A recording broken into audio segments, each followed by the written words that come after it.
এই মুহূর্তে যারা আমাদের ভিডিওটি দেখতেছেন সকলকে ধন্যবাদ জানাচ্ছি।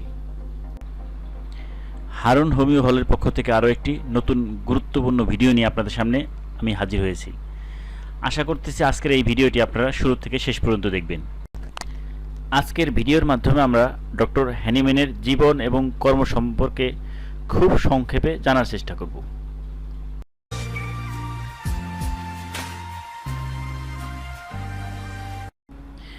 ভিডিওর শুরুতে আরেকটি ইনফরমেশন আপনাদেরকে না জানালেই নয়। আমাদের এই চ্যানেলের মাধ্যমে আমরা প্রতিনিয়ত হোমিওপ্যাথি বিষয়ে অনেক গুরুত্বপূর্ণ ভিডিও আপলোড করে যাচ্ছি এবং ইনশাল্লাহ আপনাদের উৎসাহ পেলে ভবিষ্যতেও আরও করব। তো কাজেই আমাদের চ্যানেলটি সাবস্ক্রাইব করে এর পাশে থাকা বেল আইকনটি ক্লিক করে রাখুন, যাতে আমাদের সমস্ত ভিডিও আপডেট সবার আগে আপনি পেতে পারেন। আর ভিডিওটা ভালো লাগলে অবশ্যই একটা লাইক করে দিবেন। আর যদি ভালো না লাগে তাহলে দেখতে থাকুন, ইনশাল্লাহ আমার বিশ্বাস দেখতে দেখতে একসময় ভালো লেগে যাবে। এবার মূল কথায় আসি। ডক্টর হ্যানিম্যানের জীবন সম্পর্কে যদি বিস্তারিত বলতে যাই তাহলে অনেক লম্বা সময় প্রয়োজন। কাজেই আমি চেষ্টা করব খুব সংক্ষেপে ডক্টর হ্যানিম্যানের জীবন সম্পর্কে আলোকপাত করার জন্য। ডক্টর হ্যানিম্যানের পুরো নাম হচ্ছেন doctor Christian Frederick Samuel Hahnemann.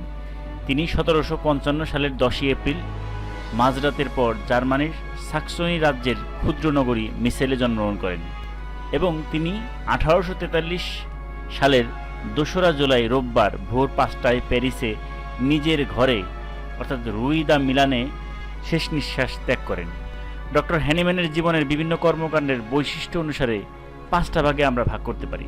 যেমন 1755 থেকে 1792 সাল, এটা হচ্ছে তার শিশুকাল, শিক্ষানবিশকাল ও ছাত্রজীবন। এরপর 1792 থেকে 1811 সাল তার দুঃখের যুগ এবং ভ্রমণকাল। এছাড়া 1811 থেকে 1821 সাল এটা হচ্ছে তার সংগ্রামকাল এবং লাইপোজিকের সংঘাতময় জীবন।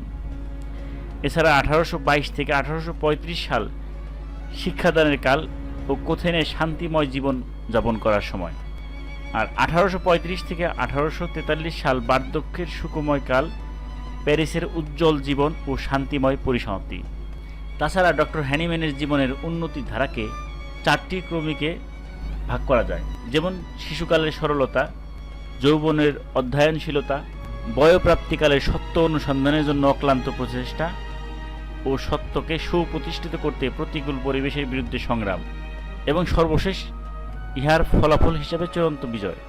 এবার আমরা ডক্টর হ্যানিম্যানের কর্মজীবন সম্পর্কে একটু জানি। তিনি ছিলেন একাধারে ভাষাবিদ, অনুবাদক ও লেখক। ডক্টর হ্যানিম্যান 22 বছর বয়সেই 11টি ভাষায় সুপণ্ডিত ছিলেন। তিনি একজন নামকরা অনুবাদক ছিলেন। তার এই অসাধারণ ভাষাজ্ঞান ও অনুবাদ কর্ম পরবর্তীকালে নিজের অসংখ্য লেখার জন্য উৎসাহ যোগায়। এছাড়া ছাত্রজীবনে ডক্টর হ্যানিম্যান বিভিন্ন ভাষা শেখানোর শিক্ষক ছিলেন। এছাড়া তিনি রসায়নবিদ্যা ও ফার্মেসিতে বিশেষ অবদান রেখেছেন।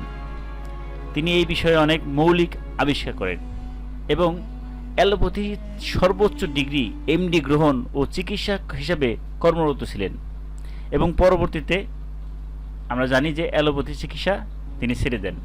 এবং তিনি কেন অ্যালোপ্যাথি চিকিৎসা ছেড়ে দিয়ে হোমিও আবিষ্কার করেন এই বিষয় নিয়ে আমার চ্যানেলে একটি ভিডিও আছে, চাইলে দেখে আসতে পারেন। 1790 সালে ডক্টর হ্যানিম্যান নিজের সুস্থ দেহে শৃঙ্খলা প্রবীণ করে ঔষধের নিশ্চয়তা দেখেন এবং সদৃশ নিয়মে আরোগ্য আবিষ্কার করেন। একজন আদর্শ মানুষ হিসেবে ডক্টর হ্যানিম্যান উন্নত চরিত্রের ব্যক্তি এবং মার্জিত জীবনযাপনে অভ্যস্ত একজন দায়িত্বশীল কর্মকর্তা ছিলেন। তার জীবনকালে তিনি বেশ কয়েকটি বিখ্যাত গ্রন্থ রচনা করেন। তার মধ্যে অন্যতম হচ্ছে ফ্রাগমেন্টা দ্য ভিরিবাস।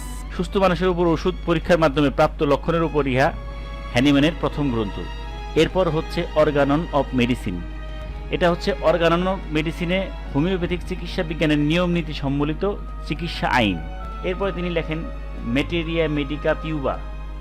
ম্যাটেরিয়া মেডিকা পিউবা হচ্ছে মহাত্মা ডক্টর হ্যানিম্যান কর্তৃক পরীক্ষিত ওষুধ সময়ের লক্ষণাবলী সম্বলিত গ্রন্থ। এরপরে তিনি লেখেন ক্রনিক ডিজিজ।